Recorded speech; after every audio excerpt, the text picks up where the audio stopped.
Бұндай жағдайда қалай Қызық екен. әдебиетте бар ма ондай бір? Мысалы Яндекстен шақырсаң қазір Мерседес келсе, оны да соны ұлтына қарап тұрмайсың. Бұл ортақ игілік қой, былай айтқанда, мәдениет ортақ игілік. Әке-шешесі жаңа қалсайш деп айтқысы келеді, сағындық деп айтқысы келеді, бірақ бір бұл сезімді жақтырмайды ғой дейді да. Жаңағы сағындым не дегенді жақтырмайды ғой дейді да. Жаза, штраф. Орыс тілінде сөйлеу болмайды. Ақсүйектердің тілінде сөйлеу керек, француз тілінде. Сол кездегі 19 ғасырдың сондай бір бәсе кейбір сөздер бар ғой ішінде. Француз ол. Заман дәуірлердің үндестігі, немесе кейбір жерде қарсы шығуы. Базаров өте білімді жігіт қой. Өте білімді, тіпті анау өзі уланып қалған кезде де айтады ғой. Ана әкесі дәрігер шақырса тым кеш дейді ғой. Мен білем, бұл мынандай ауру, бұның емі жоқ әзірге дейді. Біліп тұр.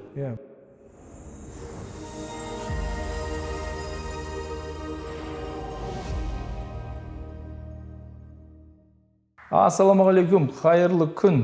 Құрметті көрермендер, сіздер Азамат Скаков YouTube каналындасыздар. Біз Ұлан ағайымызбен бірге біздің келесі туындымыз Иван Тургеневтің «Отцы и дети», әкелер және балалар деген туындысын талдақтап жатырмыз. Ұлан ағай, қош келдіңіз. Ұлан ағай, мынау сізбен біз жаңағы әдебиет, классика туындылар талдап жатырмыз ғой. Енді мен алдында қызық болды, осы Тургеневтің кітабын оқыдым. Жаңа сторисқа бөлістім. Достар, оқыңыздар, мынау деген бітпейтін тақырып, әкелер мен балалар жаңағы ұрпақтан ұрпаққа жалғаса беретін құндылықтар айтылған дедім. Маған біраз адамдар жаңағыдай не жазшы, неге сонша жаңағы орыс жазушысын дәріптедің деген сияқты. Бұндай жағдайда қалай? Қызық екен. Әдебиетте бар ма ондай бір? Ұлтқа бөлінушілік па? Жаңағы менде де бір жағдай болды. Ұшақта келе жатырмын, оң жағымда бір жігіт отырды. Тыңдаса енді өзді көріп жатыр. Жас жігіт, бір ары кетсе, бір 27-28-дегі жас жігіт. Байшқан кезде заманауи ғой енді. Киім кисе де, несе де, әңгімелесіп, әңгімемізде өте жақсы жарасып отырды. Бірақ қолымда кітап бар еді, Тургеневтің кітабы еді. Қазақшасын сол кезде шыққан бізде, Қасымнан. Әкелерім олар оқыды. Сондай арасында айтып қалды, бұл орыс жазушысын неге оқып отырсыз, қазақ жазушылары. Бұл енді жоқ, жазушы орыс қой деп қалды да. Сонда мен жаңағы кім жігітпен отырып, әңгімелескені, барлығы бір жігітті былай айтқан кезде мен көзім алдымда бір нөлге айналдырып жіберді. Деңгейін. Өйткені бұл жерде бұл өнер туындысы ғой. Бұл жерде орыс, мысалға әуезовті қазір Қаралы сұлуды жапондар кейін кезде талдап жүр. Мысалға да енді ол қазақ деп, қазақ, орыс, басқа деген емес қой. Бұл енді жалпы адам деген ортақ тақырып болғаннан кейін әдебиетте адамның санасы деген ортақ тақырып. Мысалға енді біз қазір енді Мерседес сатсақ, ол немістің машинесі қоя тұр, біз қазір ана жерге Яндекске атпен жетіп алайық деп, былай енді бүйтпейсің ғой, енді ол жерде тұрмайсың ғой, Мысалы Яндекстен шақырсаң қазір Мерседес келсе, оны да соны ұлтына қарап тұрмайсың. Бұл ортақ игілік қой, былай айтқанда, мәдениет ортақ игілік. Бұл жердегі біздің мысалға біз оқи береміз ғой, ешқандай. Жүсіпбек Аймауытовты мысалға түріктер де оқиды, бүкіл әлем оқиды. Корейлер де оқиды, Жүсіпбек Аймауытов, қазақ, орыс. Бұл жерде қай жерде өнер дүниесі деп қарау керек та, өнер ортақ дүние, мәдени бір игілік қой, былай айтқан кезде. Соны тар түсінікте ойлайтын кісілер де бар екен. Және бұны жас былай кішкене көзі ашық ау деген азаматтың өзінен естіген кезде, адамдар түрлі болады екен ғой деп таңғалып қалдық та. Сондықтан ол классика ұлтқа бөлінбейді. Классика бәріне ортақ. Классика тек идеяларға бөлінеді, формаға бөлінеді, модельге бөлінеді, ағымға бөлінеді, былай эмоцияға әсер ету деңгейіне қарай бөлінеді. Бірақ ол жерде автор деген нәрсе жоқ қой, жасалған өніміне қарайсың ғой. Мысалы біз қолданып жүрген жаңағы самолетімізді немесе өнімізді, басқамызды, соны біз авторын іздемейміз ғой, оның өніміне қараймыз ғой. Өнімнің деңгейіне қараймыз ғой, сапалы, сапасыздығына. Дәл сол сияқты. Біз кино көргенде де мәселен отырып алып, бүкіл қазақ киносын бітірейік ал, сосын ары қарай енді кино көрмей қоймайсың ғой, мысалға. Голливудты да көресің, шығысты да көресің, Қытайды да көресің, басқаны да көресің дегендей. Пайдасын алып? Қажетті дүниесін аласың, қажеттісін. Рахмет. Бір неде жүрген алдында не дейді, Виктор Гюгоның да несін айтып едім. жаңа аластатылгандар ма? Иә, Сол кезде де аласталгандар. ма? Сол кезде де біреулер жазған еді сөйтіп. Неге шетел жазушыларын оқи бересің деп. Онда оқимыз. Ұлан ағай, кітабымызға келсек. Иә, Тургенев. Иван Тургенев кім? Мен мына кітапты оқып, мынандай бір ой туындады да. Менде мысалы анау Кирсановтың ағасы тұрады да, бір кезде күйзеліске түстім дейді, Парижге көшіп кетті дейді. Ана Одинцова бір уақыттар Парижде болған, барып келді, өйтті бүйті. Бұл бір байлықтың бір несі көрінді да маған. Тургеневті сол әсіресе енді орыс жазушыларының ішіндегі европеец деп атайды кішкене. Былай жалпы өзі тек дәулеттен шыққан, арғы аталарынан ешқандай таршылық көрмеген, өте дворян әулеті, бай әулеттен шыққан. Соған қарай енді жазғаны да сол ортадағы проблемалар, сол ортадағы комплекстер, сол ортадағы жаңа қоғамдық интригалар, солай ғой көбінесе. Өзі бай болған. Иә, өзі өте бай болған. Тіптен жаңағы кімнің анасының өзінің байлығын суреттеген кезде бір 5000-дай адамы болды дейді анасының несінде, қарамағында 5000-дай адам. Анасының тек несінде, әкесі де үлкен кавалерист, мықты бай болған. Сондай отбасында дүниеге келген. Бірақ бір қызығы Тургенев енді жастық жағын айтып кеттік қой, өзі сондай элита ортасында өссе де, сондай семьяда өссе де, бірақ көп жәбір көрген. Әкесі енді тіптен былай қыз ойнақпен жүрген деуге бола ма, сондай кісі былай көңіл көтеріп тұр. Анасы бірақ өте қатал болған, тек жәбір көрсеткен. Соны кейде сұрайды екен, не үшін мені осылай жәбір көрсете бересіз десе, мұны өзің тауып ал дейді екен да. Соны іс басқарушылар арқылы, не арқылы кішкентайынан өте қатты бір, әсіресе анасының қаталдығын өте көп көріп жатқан. Кейін тіптен анасының өліміне де келмейді ау сол. Сондай бір ішкі нелері бар. Сондай отбасында да. Бірақ бір қызығы, сондай бір не парадокс, керемет білім берген бірақ. Сондай сол кезде үйлеріне өте Европаның мықты білгірлерін шақырып, музыканттарын шақырып, енді ақшадан ешқандай таршылық жоқ. Сондықтан да арнайы жаңағы, қазір енді хоумскул деп жүрміз, арнайы мықты мамандардың бәрін шақырып. Ол кездің енді элитасы тек орыстарда французша сөйлеу, жаңағы бір кездерде біздің қалаға келіп орысша сөйлеп кеткен кезде французша, үйде мысалға егер орыс тілінде сөйлеп болса, ол деген бітті. Жаза, штраф. Орыс тілінде сөйлеу болмайды.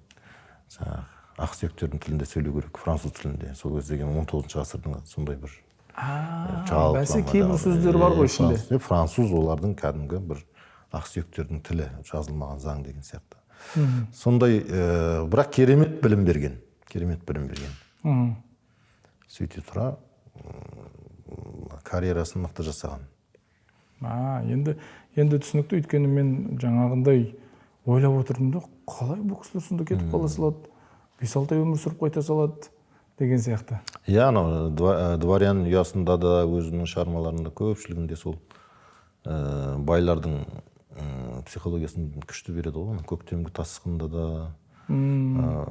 тағы алғашқы махаббатында да, әкелер мен балаларда да, шығармаларының барлығында сондай бір нәзік. Тургенев жалпы өзі өте романтик. Енді басқа бір жазушылардан ерекшелігі, Тургенев ешқандай Достоевский сияқты бір нақты мораль, шешім айтып бермейді. Достоевский сияқты деппін ғой, Толстой сияқты, салыстырсақ. Адамгершілік, бір мораль бағыттағы нақтылық, айқындықты көрсетпейді Тургенев. Немесе Достоевский сияқты адамның ішкі жан күйзелісін бір бағытта сол стильде көрсетпейді. Тургенев мәселелерді былай ашып қана береді. Және өте нәзік, орын-орнына қойып береді, шешімді оқырманға қалдырады. Сондай бір жаңаша подход. 19 ғасырда сондай, жалпы көп деген кейінгі 20 ғасырдағы дүниежүзілік классиктердің барлығы дерлік Тургеневті өзінің ұстазы санайды. Хемингуэйлерден бастап кез келген айта беруге болады. Мықты. Шығыс, батыс барлығы Хемингуэй. Ол кісі де өзі немен Европамен қатысы болған ба? Енді ол жаңа айтып, сол Парижде тұрған, бұл енді 25 жасында бір министрлікте бір қызмет істейді негізі. Ұмытып тұрмын қандай министрлік, сондай заң министрлігінде ма үлкен қызметте істеп жүреді. Енді кімнің тектінің байдың баласы. Сонда енді мына Петербург жұрты, енді мына Ленинград, енді қазіргі жағдайда да жалпы солай ғой, мәдени контекстте. Ленинград жалпы әлемнің мәдени элиталарының шоғырланған жері ғой негізі Петербург. Париж, Петербург, Лондон деп осылай кете береді ғой енді. Солардың ішінде енді араларында тарихи байланыстар бар, қақтығыстар бар, жақындықтар бар. Соның Париж бен Петербургтың мәдени қатынасы кәдімгі өте тығыз болған сол кездерде. Қарым-қатынас. Сонда жаңағы өнер жұлдыздары келген. Сонда Петербургға сол қай жылдары сол 19 ғасырдың сол екінші жартысына орай кім Полина Вуалде, Полина де сондай бір суперзвезда Вуалде, сондай француздың оперный бір жарық жұлдызы келеді. Өлең айтады. Сол кезде бұл сол тыңдаушылардың ішінде болады кім? Тургенев театрда. Соны ессіз ғашық болады оған енді. Полина ессіз ғашық болады. Содан өмірінің соңына дейін 40 жыл сол өмірі, бұның өмір баянында сол шабыт береді, рөл ойнайды. Сол Полина. Соған қосылмайды бірақ, иә, бұл негізі бір зерттеушілер айтады, енді бір балалары бар, енді ол кезде бір сонша ДНК-лық не жоқ шығар, бірақ бір баласы бар дейді, енді көп зерттесе, сол кімнен дейді. Бірақ енді көп деген шығармашылық байланыс болады. Енді түптен өзінің өмірінің соңында бүкіл өзінің байлығын, кітаптарынан қалған қаламақы нелердің барлығын өсиетті де соның атына жазып береді. Полинаға. Полинаға. Күшті. Кітаптың басы, кітапқа келетін болсақ, анау ауылға келе жатқаннан басталады, иә? Аркадий Кирсанов, ол жаңағы Павел Петрович Кирсановтың студент ұлы. Баласы, иә. Енді қасына өзінің енді әкеммен таныстырайын деп жолдас жігіт Евгений Базаров. Базаров жаңа асыра, иә? Екеуі келе жатады ғой негізінде. Жалпы мына кітаптың өзі мына әкелер мен балалар не туралы дегенде бұл бір бітпейтін цикл ғой. Әкелер мен балалардың пікір қайшылығы. Бұл бір заңды нәрсе. Әр дәуірдің өз негізі келбеті болады, табиғаты болады. Қазірдің өзінде ол бітпейді да негізі. Бір ұрпақ ауысқан сайын оның пікір қайшылығы деуге де болмайды. Жалпы пікір өзгерісі бұл бітпейтін нәрсе ғой. Тірі организм сияқты әкелер мен балалардың жаңағы пікір алмасуы, пікір қайшылығы бір заңды нәрсе. Соны шығарма бүйтіп бадырайтып көрсетпей-ақ атымен әкелер мен балалар деп тұр да бұл жерде. Ішіне қарасаңыз шынымен бір қатты бір қайшылық та жоқ, иә? Бастан аяқ қарасаңыз қайшылық та жоқ. Бірақ сөйте тұра сол проблеманы былай қояды алдыңызға, талқы ретінде қояды да. Өйткені сол күтіп тұрған кезінде жаңағы көмекшісімен Павел Петрович Кирсанов көмекшісімен жаңағы өзінің жұмысшысымен бірге көріне ма деп баласын күтіп тұр ғой енді. Өзінің жаңағы деревнядан былай сыртқа ары шығып алыстан күтіп алып тұр. Енді бұл киносы да бар, дүние жүзінде бұл ағылшындар да түсірді, әкелер мен балаларды. Француздар неше рет түсіріп тастады. Ең көп түсірген француздар шығар киносын. Орыстар енді бірнеше версиясы бар, бірақ ең мықтысы сол француздардың түсірген дейді. Сол алғаш француз тіліне аударылған. Сол шығып күтіп тұрады да, сол көріне ма деп енді бала жаңағы студент бірінші курс бітіріп келе жатыр деймін сонда бір неден университеттен. Сөйтіп тұрған кезінде сол кезде бір не айтады ғой, жаңағы мен әкелер мен балалар дегенге айтады, мен цикличность дегенге. Бұның өз әкесі де Павел Петрович Кирсановтың өз әкесі де генерал кезінде болған, енді патша ауысып жаңағы Александр кетіп, одан Николай келе ма, бір ауысу болған кезде бұл енді ескі стильдің адамы болып қалады да, содан сол күйзеліске шыдамай ол әкесі де қайтыс болады негізі. Аркадийдің енді бабасы ғой енді айтқанда, әкесінің әкесі, атасы. Сондай бір детальдарды беру арқылы бұл 10-15 жыл сайын айналып тұратын сондай бір ұрпақ, әр мүше сайын айналып тұратын әкелер мен балалардың өзгерісі, тіл табысуы, немесе тіл табыспауы, жалпы сол өзі табиғи кәдімгі жылдың 4 мезгілі сияқты бір нәрсе дегендей солай қойып қояды да. Тургеневтің шеберлігі де сол өзін ешқашан бір идеяның бір жағына шығып алып тықпаламайды. Бір жағына шығып алу деген басқа жазушыларда бар. Ол бір енді жаманшылық емес, ол шеберлікпен көрсете алса. Ал бір Тургеневте қай шығармасын алсаңыз да, ол бір жағына шығып алу дегенді байқап табу өте қиын. Сонысымен ол пікірді ортаға тастау. Оқырманға береді. Оқырманға береді, оқырманның еншісіне береді. Сөйтіп күтіп алып тұрады, содан келеді. Бас алып қызық, енді басында бір құшақтағаннан сондай нәрсені біз енді әкелер мен балалар дегеннен кейін бізде бір не бар ғой, бірден стереотип бар ғой, бірден сондай іздейміз ғой, енді бір екеуі қайшылық бола ма екен қазір, қай жерде қайшылық болады екен деп. Сол күйі қайшылық болмайды негізінде қызығы. Қайшылық бірақ басқа жерде болады. Аркадиймен мүлдем қайшылық болмайды бұларда. Ана жаңағы Кирсановтың. Бірақ Базаровпен берген сияқты жазушы. Базаров арқылы. Базаров бір мен үшін бір тым анау дәуір үшін тым жаңашыл бір тұлға, Қасында енді досы Базаровпен келеді дейді, Базаровты таныстырады, әкесі танысады.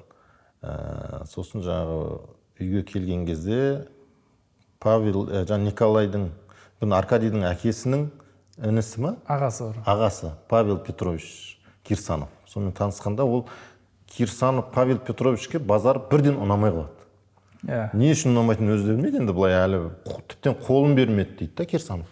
Базаров іштемес деген жоқ, бірақ адамда уже былай интуитивно уже бірден ұнамай қалады. Кейін енді екеуі сөйлесе келеді, тіптен екеуінің арасы ажырайды, соңында дуэльге дейін барады ғой, екеуінің арасы. Ашық айталады Базаров ойын. Мен мынау қазір естіп жүрмін да, мынау нигилизм деген нелерді, бірақ мен анау дәуірде ол нәрсе бар болғанын таң қалдым. Мысалы Базаров әнді нигилист деп айтады ғой өзін, андай бір ескі құндылықтарды қабылдамаймын дей ма, не дейді? Жоқ, жалпы Базаров ескі құндылық емес, ештемені қабылдамаймын дейді. Маған ешқандай авторитет жоқ дейді. Ескі, жаңа. Өйткені Павел Петрович либерализм туралы айтады да, жаңашылдық туралы айтады. Оның әз бос сөз дейді.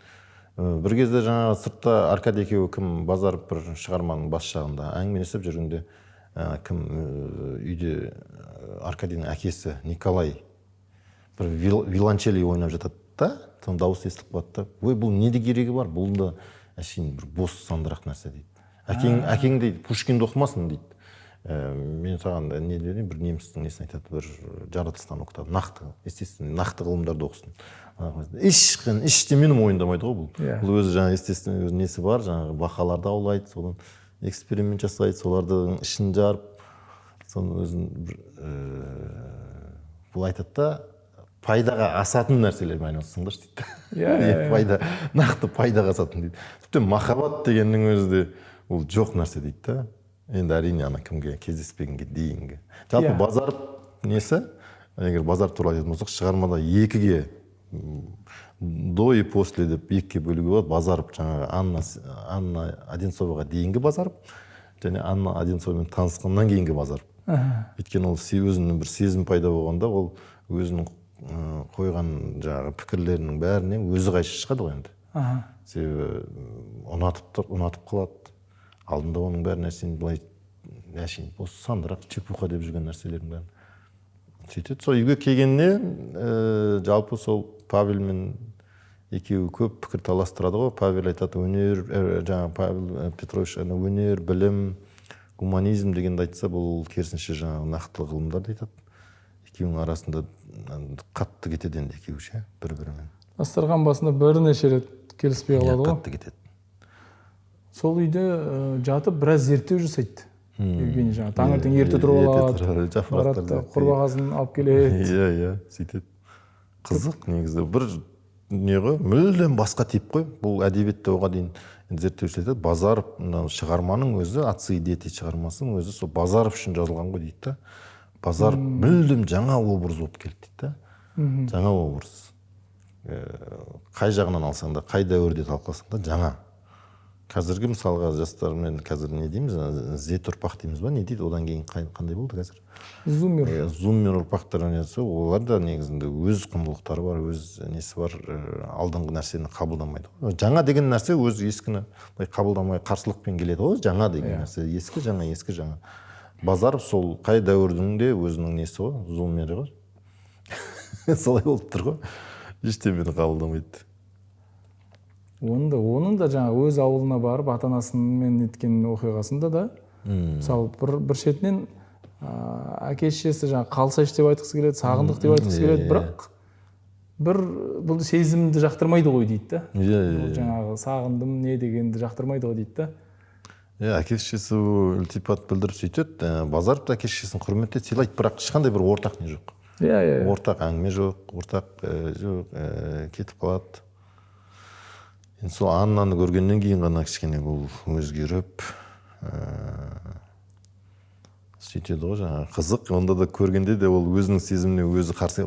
Алғаш көргенде ұнатып қалғанда бұл сыртқа шығып кетеді да. Үйге кір деп, үйге жаңа арнайы бөлмеге шақырып сөйтіп Анна сөйтіп айтса, бұл бақшаға шығып кетеді да. Жаңа бұтақтарды сындырады ғой, жүріп ше. Бұл деген сөз ана өзіне өзі қарсы не жатыр да. Барып мысалға енді былай айтқан кезде жігіттік көрсетудің орнына бұл сыртқа шығып кетіп бақшаға барып бұтақтарды сындырып жүр, өзімен өзі қарсыласып жүр ғой, былай айтқанда. Сол арқылы көрдіңіз ба, Тургеневтің жазушының шеберлігін, сондай бір детальдар арқылы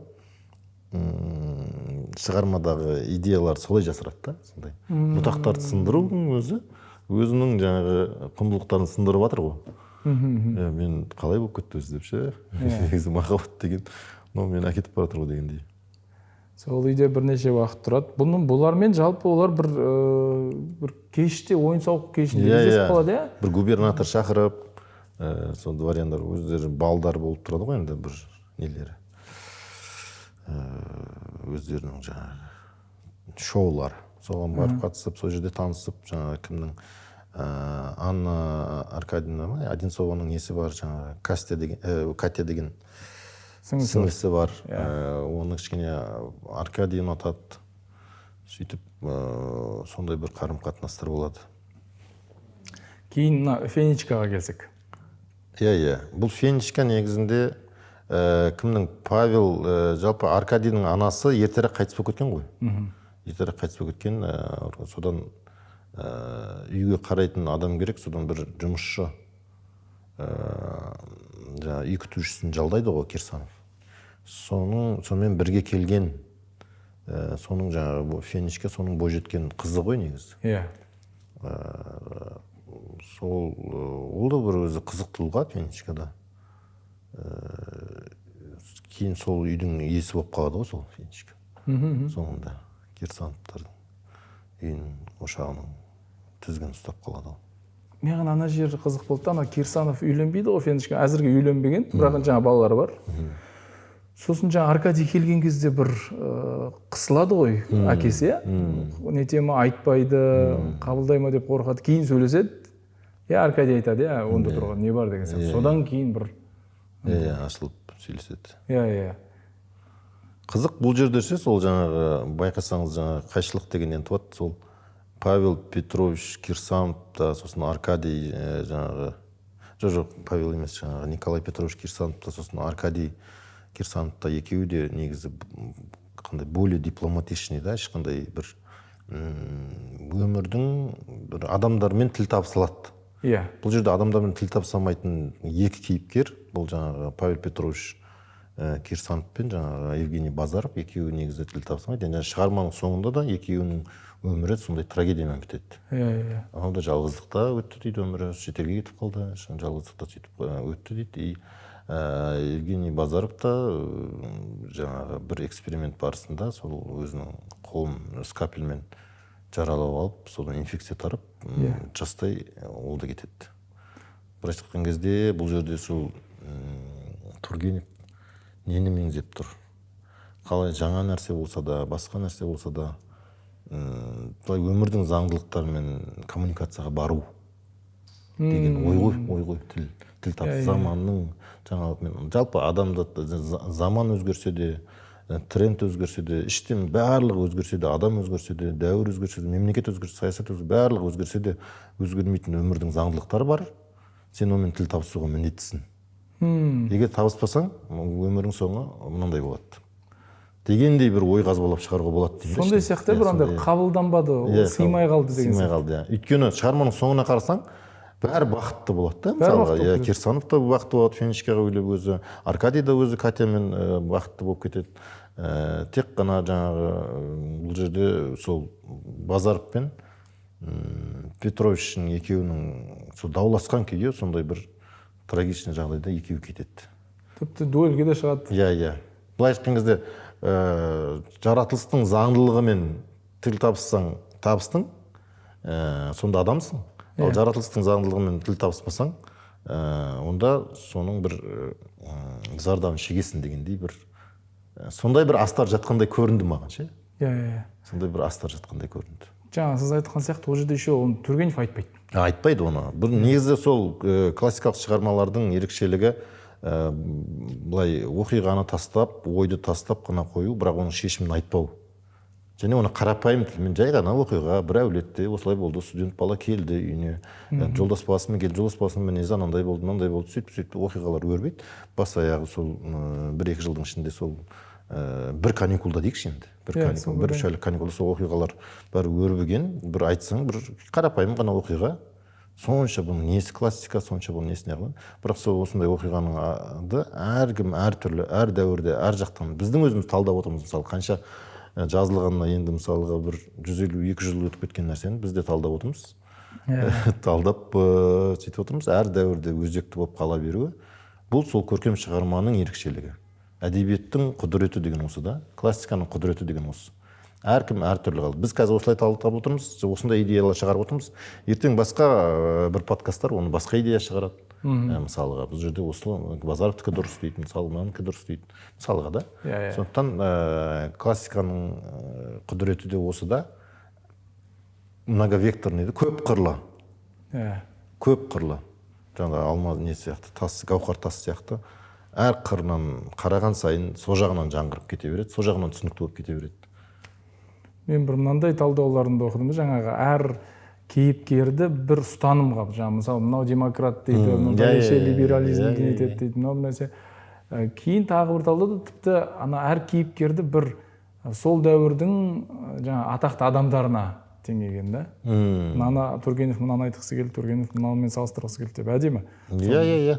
Өйткені ана жерде княгиня Р деген бар да, мысалға кімнің Аркадийдің әкесі, ойбай керісінше анау ағасы, көкесі Павел Петрович негізінде ол өмірге обиженный болып жүргені, ол бір княгиняға жаңағы ғашық болып қалады ғой. Ханшайымға ғашық болып қалып, сол кейін қарамай қойып, кейіннен қайтадан қарап, кейіннен қайтадан қарамай қалып, бұның өмірден түңілдіріп жібереді да.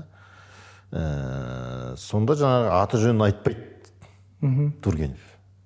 Жаңағы ханшайым Р деп қояды да. Р дегені негізі жаңа сіз айтып отқандай бір символика. Бұл Р дегені енді зерттеушілер айтады, бұл Ресей дейді да. Ресей, мысалға, өзі жалпы мемлекеттік идея, мысалға, мемлекеттік билік деген кейде адамды бірде жақындатады, бірде тартады, бірде марапат береді, өзінен шақырады, бірде қайттан өзінен береді. Сондай бір астармен де жазып отыр ғой дейді. Бұл жерде княгиня Россия ғой дейді. Павел Петрович сонымен сыймай, ақыры өз пікірімен есімен сыймай, мемлекеттің мүддесіне сыймай кетті ғой дейді. Иә. Ондай да бір астар жасар. Жазушы жаңа өзің айтқандай дұрыс кейіпкер арқылы өзінің позициясын солай білдіргісі келеді ғой. Күшті.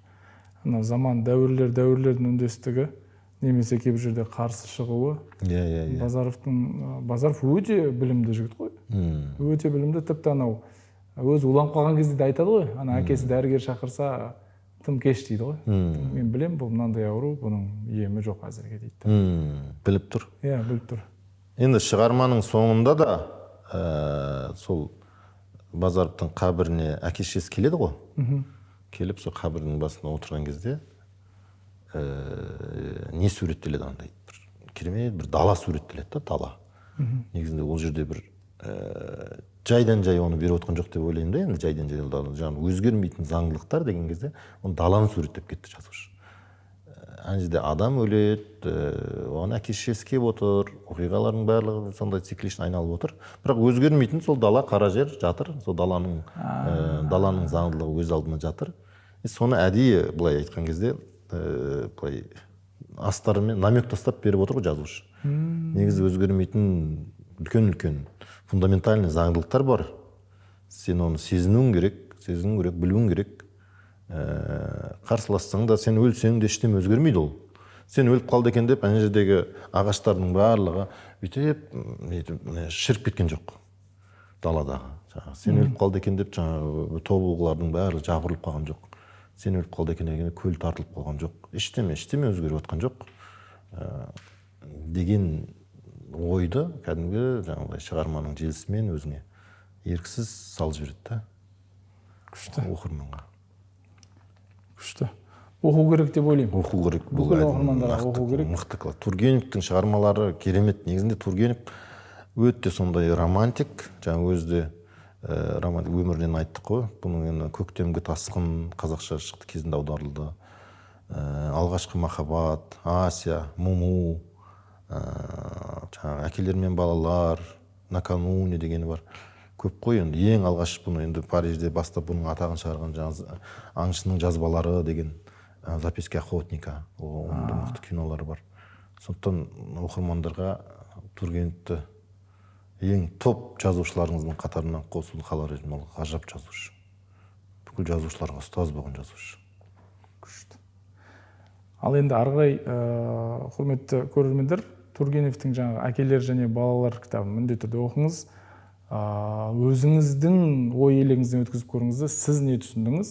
Бізге комментарийге жазып кетсеңіз, 3 идеяңыз жазып кетсеңіз, біз арасынан біреуін таңдап сыйлық берейік. Әлбетте. Ұлан ағай, келгеніңізге көп рахмет. Рахмет, жақсы талдау болды. Рахмет. Сау болыңыздар, аман болыңыздар. Келесі подкасттарда көріскенше.